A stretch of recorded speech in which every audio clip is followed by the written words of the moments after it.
Bom dia, boa tarde, boa noite, meu amor. Hoje nós vamos lidar com redação, ok? E o assunto, o tema é a questão do bullying. O bullying é um tema que a gente sempre trabalha porque ele sempre está ali na beirada de ser proposta e tema do Enem, ok? Beleza. Lembrando que a sua dissertação do Enem, obrigatoriamente, ela tem que ter 3 partes: introdução, desenvolvimento e conclusão. Mas lembrando, quando eu falo 3 partes, eu não necessariamente quero dizer 3 parágrafos. Nós sabemos que o ideal para a redação do Enem é que a gente tenha 4 parágrafos, ok? A introdução, 2 de desenvolvimento e 1 de conclusão. Tranquilo? Beleza. Então, mesmo com 4 parágrafos, nós falamos que são 3 partes. Ok. E aí você precisa começar o seu texto, você precisa fazer a introdução, né? E ao fazer a introdução, há várias formas de você começar o seu texto. E eu vou falar com vocês algumas dessas formas. Você pode começar a introdução, por exemplo, com uma definição. É uma forma de começar uma dissertação. Definir, né, a palavra central daquele tema. Então, no nosso caso, seria a definição do que é o bullying. Ok. Na verdade, o bullying virou uma expressão, é uma expressão que foi popularizada por um professor norte-americano chamado Don Wells. É isso, tá? E a palavra bullying vem de bullying, que é uma expressão, uma gíria para valentão. E na verdade, o bullying é agressão física ou verbal ou mental, tá? Feita constantemente, né, para uma vítima, digamos assim, tendo, né, com o intuito, né, agredir essa vítima. Então você pode começar dando uma definição, que é uma forma bem simples de começar o texto.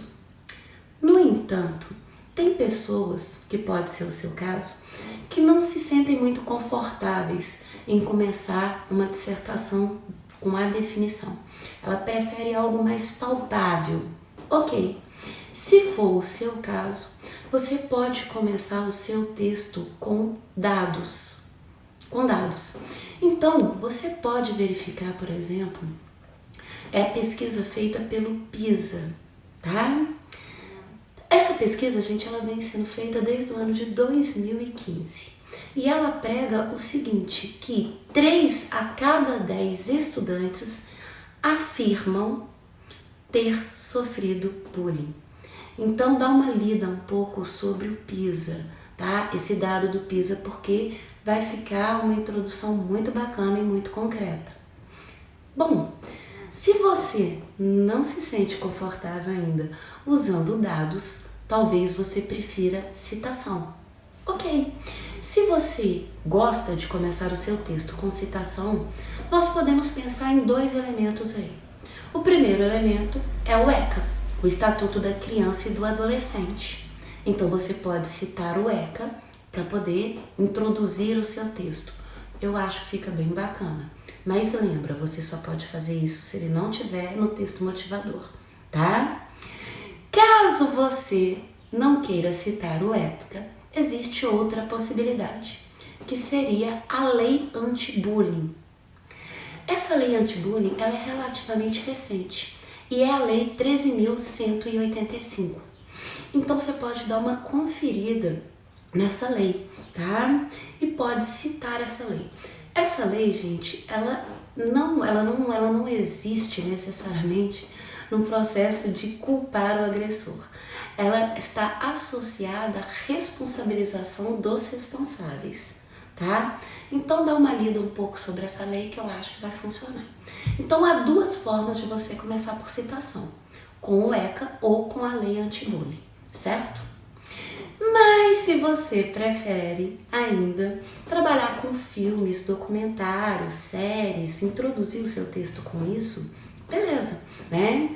Tem um documentário americano chamado Bullying. E esse documentário vai falar sobre a questão do agressor e da vítima. É um documentário muito forte, mas muito interessante. Então seria interessante você também utilizar ele na introdução, de cara. Bom, e se for a questão de filme, né? Nós temos aquela série tão aclamada, divulgada pela Netflix, chamada Os 13 Porquês. Bom, a escolha é sua, é bem verdade. Mas eu posso te dizer que quando se fala de bullying, a maioria dos candidatos vão nos 13 porquês. O que não seria a minha escolha. Mas se você quiser, o texto é seu. Bom, por fim, né? O último repertório de bullying que eu vou te dar para a introdução, tá? É um sociólogo. Esse sociólogo chama-se Pierre Bourdieu, tá? Ok. E ele vai trabalhar com o que nós chamamos de violência simbólica. A violência simbólica é uma agressão, tá? Não física, mas que traz transtornos sociais e mentais para a vítima. O interessante é que esse conceito de violência simbólica pode ser tranquilamente utilizado em outros temas de redação. É fato. Então, esse repertório aí dá para você começar o seu texto e você escolhe aquele que melhor lhe favorecer. Mas uma coisa é fato. Na introdução ainda você precisa fazer a tese. A tese é uma parte muito importante da dissertação, porque é na tese que você vai mencionar os assuntos que serão discutidos no corpo do texto. A tese. Beleza. Eu vou te falar 3 tipos de tese que você pode trabalhar, certo? A primeira tese que você pode trabalhar é chamada de tese por contraste ou oposição. Liliane, o que é tese por contraste ou oposição? É o seguinte, caso você opte por usar o ECA ou a lei anti-bullying, você pode mostrar a oposição que existe entre a lei, esses documentos, e o comportamento da família e da sociedade mediante o bullying. Então, por isso que nós chamamos de tese de contraste ou tese de oposição. Então, você pode fazer isso. Mas lembre-se, ao mostrar essa tese de oposição, você tem que ter escolhido um desses 2 elementos que a gente acabou de conversar. Ok. Qual a outra tese que você pode fazer? Você pode fazer a tese por responsabilização. Lili, o que é a tese por responsabilização? É o seguinte, de quem é a culpa? De quem é a culpa desse problema? No caso, de quem é a culpa do bullying, né? Ok. Nós temos que lembrar que nós vivemos numa organização social. E essa organização social, ela trabalha e valoriza alguns estereótipos, né? E, no entanto, aquelas pessoas que possuem o perfil geral, elas costumam ser vitimizadas.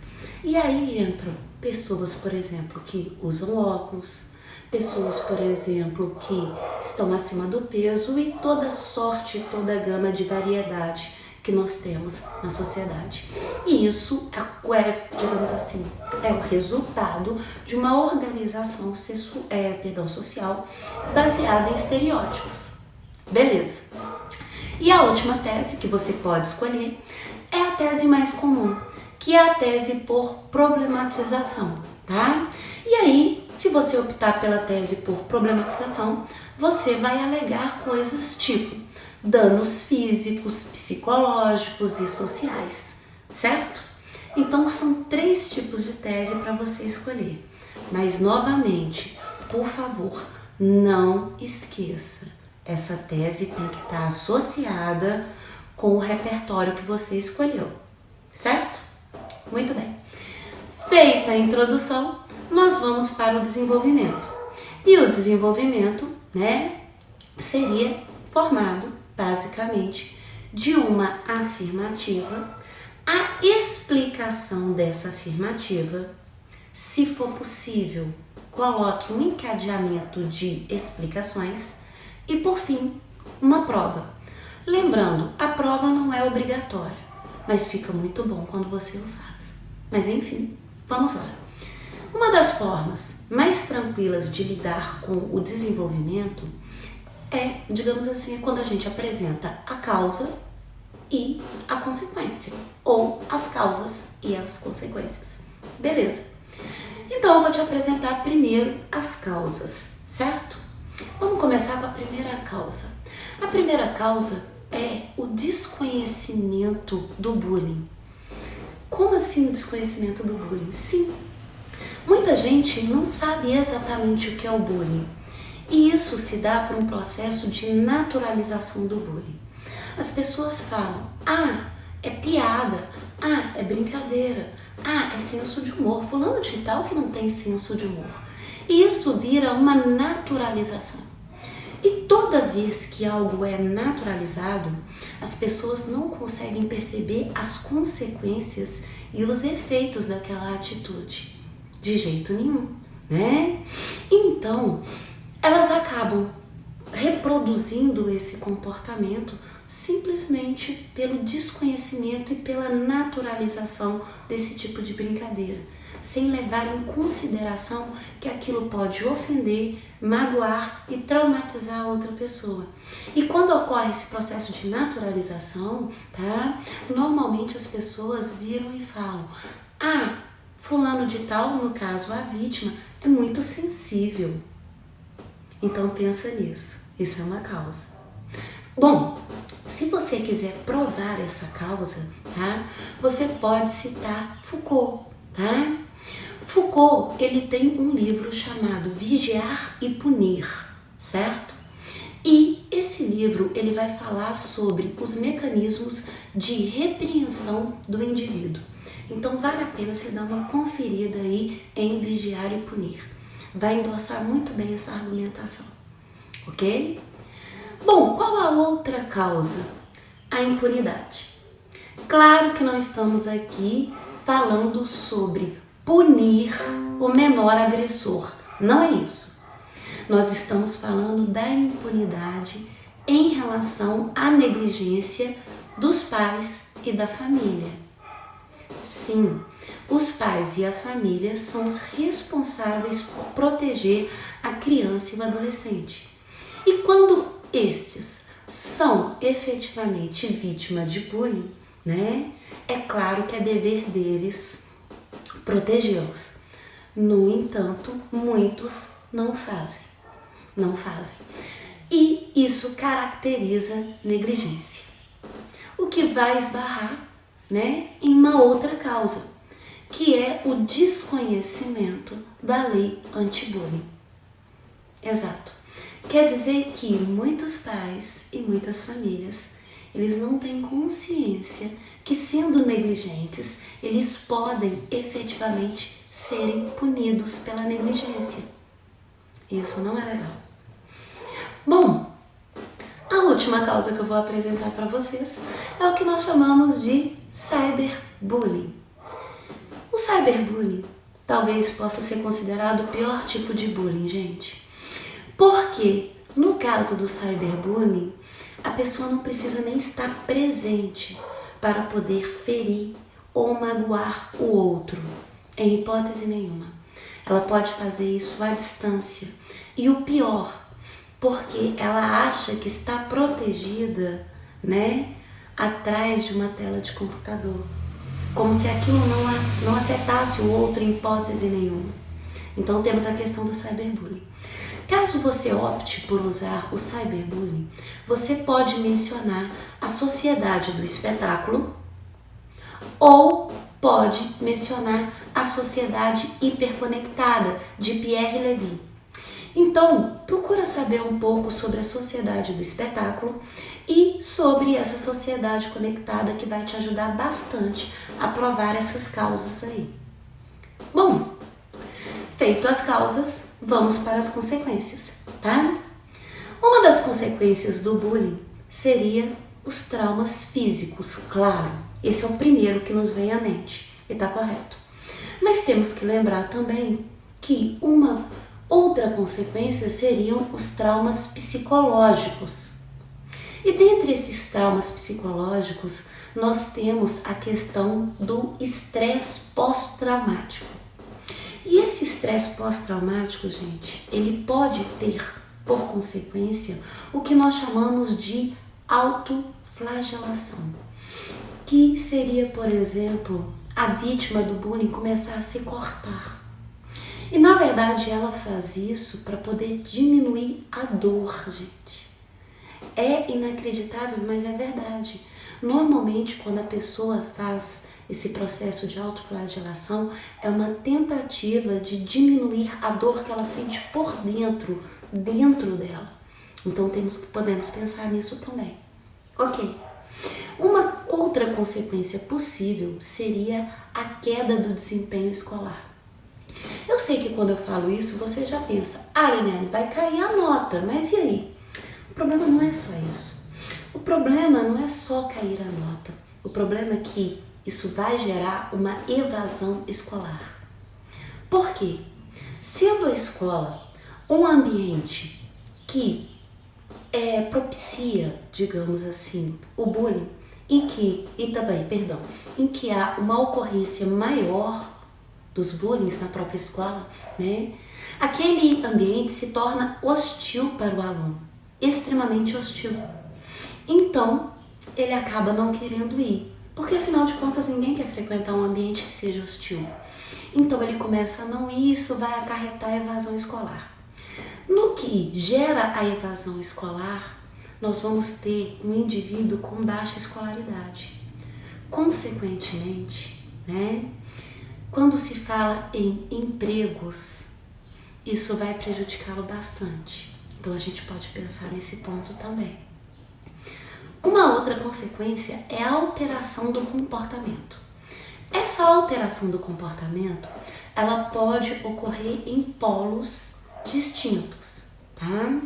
Uma possibilidade é que a vítima comece a se tornar mais taciturna, mais fechada, calada, e isso pode gerar nela uma depressão. Então nós temos esse ponto, esse polo aí, né, que é uma mudança de comportamento.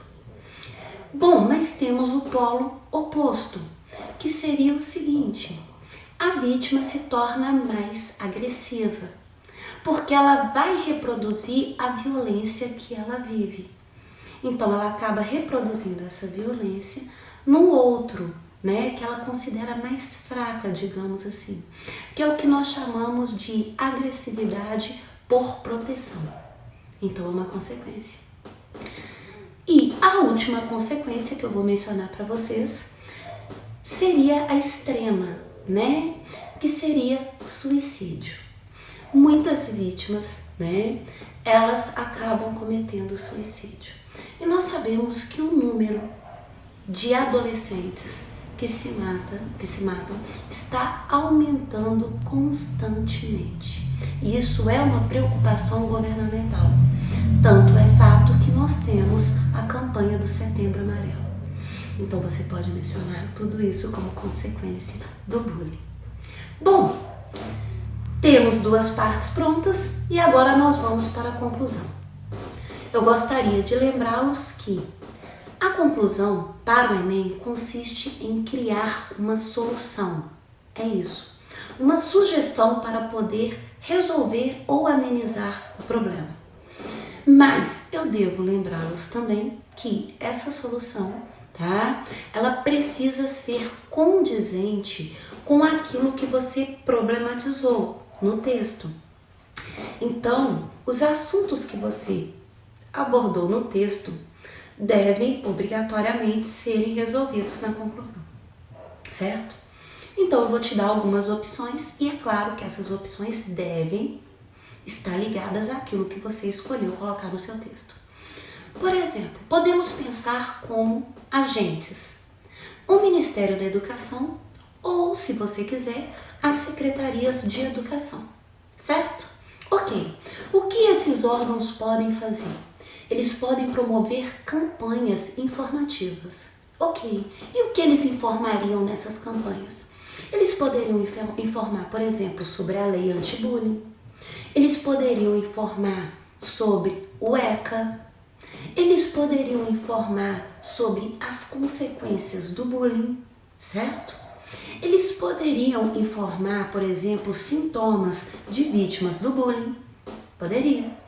E como seria ou onde seriam vinculadas essas campanhas?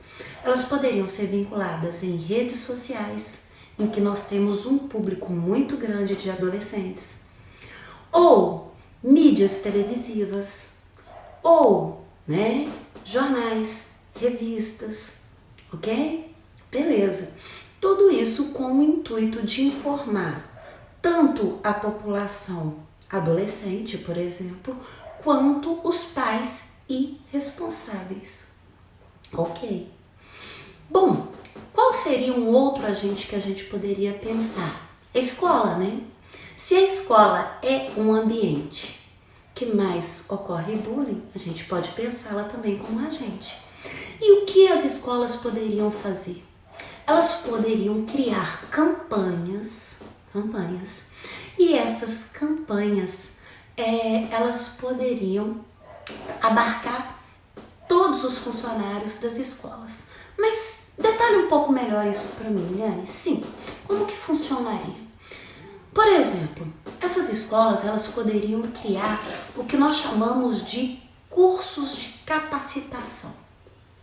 Esses cursos de capacitação, eles poderiam ensinar aos professores e aos funcionários como reconhecer atitudes de bullying e qual conduta tomar mediante a essas posturas. É uma forma.